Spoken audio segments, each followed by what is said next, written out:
up, Gromies? Welcome to the new 8x8 series. I'm excited to bring you guys some new content so you can see a little bit more. I can stand up. It's been killing my back. So huge shout out to AC Infinity for hooking me up. Excited to be running with them. Great lights, great humidity, temperature. I mean, everything they got to control your grow, they got you. So right here we have the 70-gallon take and bake from Buildasoil. This is going to be going on its 5th cycle. We had one soil test done here and everything was on point. Added a little bit of iron, add a little bit of manganese, nitrogen, and you're on your way. So this is such an easy setup. I'm just going to show you how I re-amend. You don't need all these ingredients, amendments, minerals. I think it goes a long way at keeping your soil for a very long time, because when you purchase big organic beds, at least my thinking was, I'm trying to make this bed last years, 10 years, 15 years, a lifetime maybe. If the moisture's on point and the minerals and soil is balanced, and you're running good cultivars in here, I mean, you're going to see this thing crush year after year after year. So what I have here is a few amendments that I like to use in my garden. This is the Craft Blend. It's an all-natural 352 feed, and this is going to give you all the food that you really need. It's got camelina meal, it's got crustacean meal, it's got a bunch of good stuff in here. Go check them out at Buildasoil. Code Cantaluke will get you a discount off. You can see I run all Buildasoil here, and I'm just loyal to the soil. I have a busy life. I ran into them. I ran into their 10x10 series, and he taught me so much, and I'm so new to this, so I'm not going to try to go to outsource and figure out what nitrogen they're actually selling or what phosphorus, you know, what's actually in these amendments. These guys are very transparent. They show you everything they're doing, where they source it from, and they even tell you to source locally. Somebody that's trying to teach you about their product, and it's crushing grow after grow, as you can see in my garden. Anybody that's in a Buildasoil garden and doing it right, it is just absolutely beautiful. So I'm going to show you how I do this here. So we got the Craft Blend, like I said.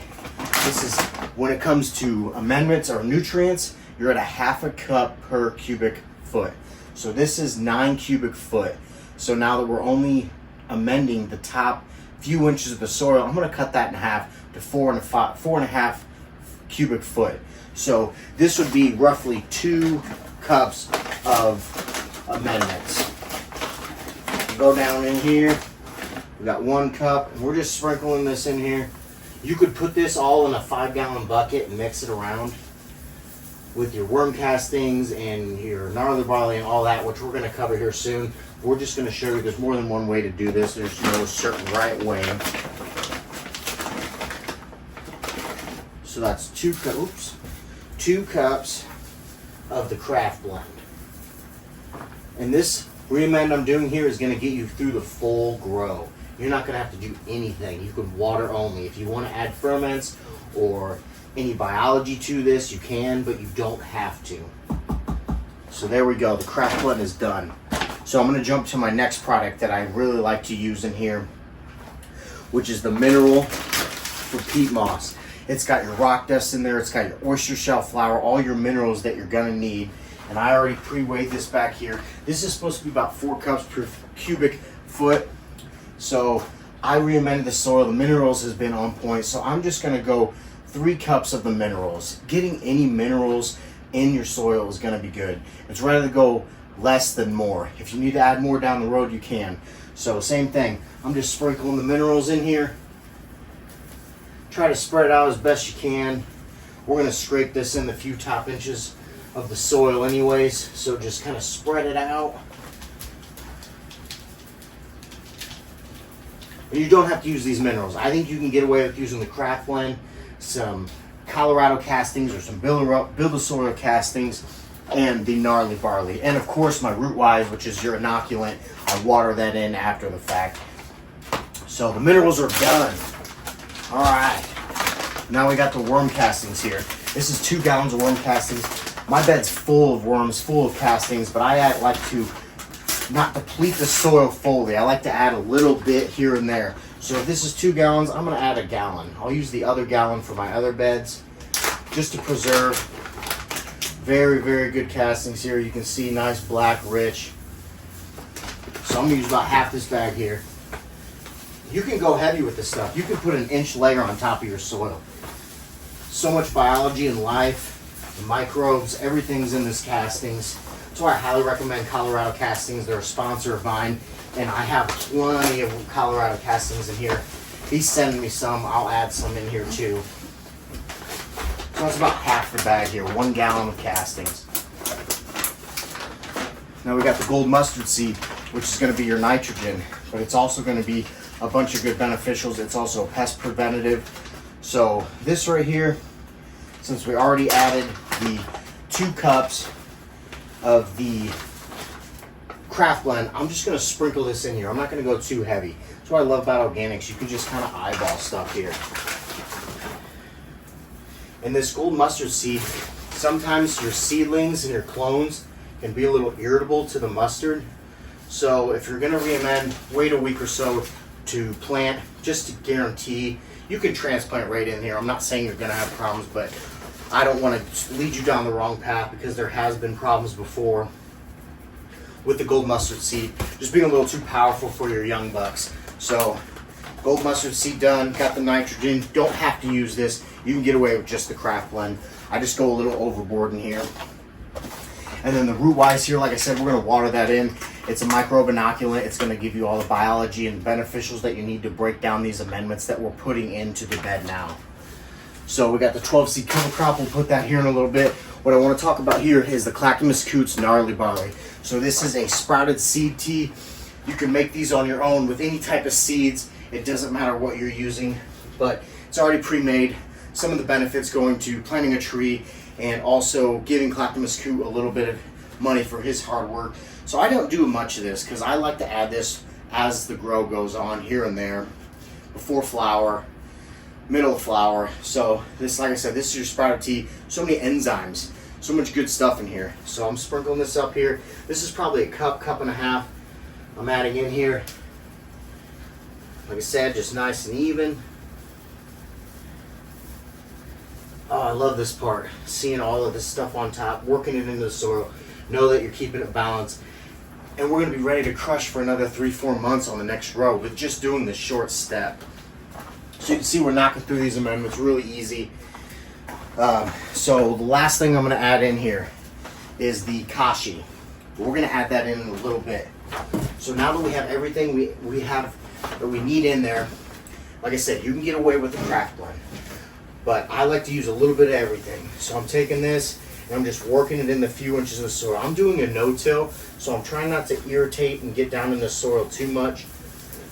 You can rip up this cover crop if you want. We're going to plant more. If it breaks down, it's going to give you more nutrients. That's why I highly recommend chopping and dropping when you're growing organic, because it's replenishing nutrients. Anything that's green with health, it's got proper nutrients in it to keep it healthy. So if you chop that down, break that down, it's going to replenish the soil, like I keep saying. So I'm working this in just a few inches of soil, moving stuff around. If this stuff's getting a little tall, break it in half. Don't pull your roots. I don't like to pull roots. I just like to break it in half. What's cool about this clover crop and everything too, it's for fixed nitrogen too, so you're getting a little more added benefit to it. Something I like to preach in my beds too. As you're building these beds up, you're going to create pockets on the side. So try to maybe push a little pressure on the edges. You don't got to go too crazy. Just you'll be able to hear the soil fall down on the sides if you don't have all your gaps filled. So I like to push that to the side, scraping it in here, a few inches.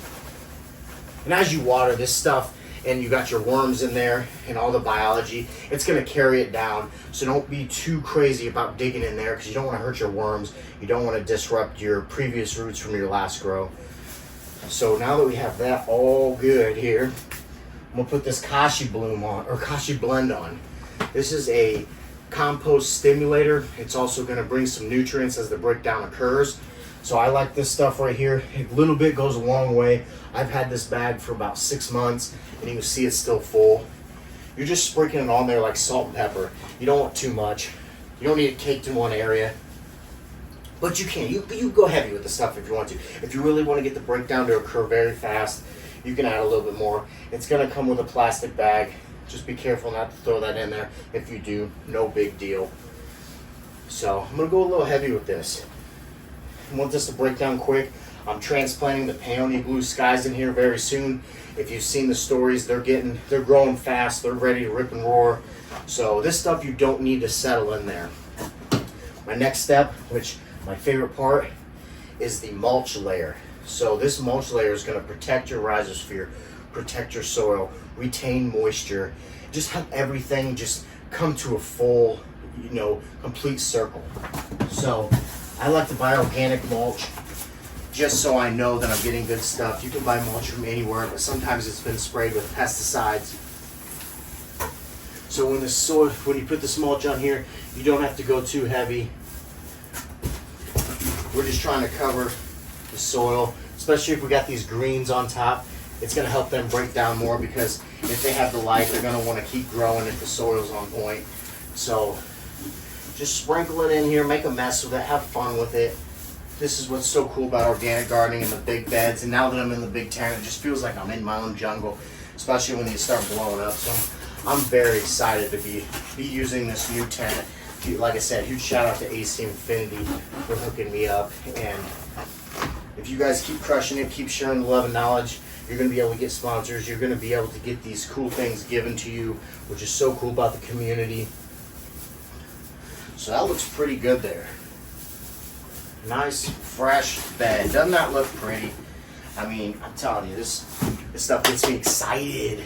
All right, so now that we have the mulch on there, everything's good. I like to add a little more of the clover crop. 12 different seeds, lentils. It's got flax. It's got clover.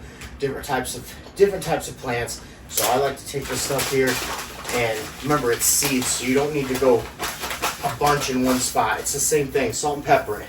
Shake it around here. You could have put this down over the Kashi if you wanted to, and then put your mulch. I just don't want to bury my seeds. So what I like to do is take this stuff, shake it into my mulch, just like so. We'll put a little more. We're going to go a little heavy with this stuff here. Get some nice greens in here. Like I said, it helps spread moisture. If you got, a cash crop in the middle, but you just got soil and mulch over here, that moisture is going to wick to that plant. But if you have a bunch of plants in here, a bunch of different, cover crop, it's going to help wick that moisture, because they're also going to be searching for it too. It's not going to steal the food from your soil. Maybe in a smaller pot and you got something growing above your cash crop, it might steal some of your nitrogen and stuff. But with this big of a bed, I don't think we got to worry about it. So you can see I'm just lightly wiggling this in here. Just a little bit to knock them seeds down, just below the mulch to settle into the soil and help germinate them. So we talked about that root wise here. I'll pull that back out. So this is the next step. I won't keep you for it, but I'm just gonna add the root wise here, the enzyme elixir, and I'm just gonna water this in 5% by volume. So I'm gonna water in about 3.5 gallons into this bed, get the moisture on point, and everything's gonna be off to the races. We'll be planting in here soon. So much love, Gromies. Thanks for tuning in for another Reamend. I hope this helps you guys, and I hope you have a great night.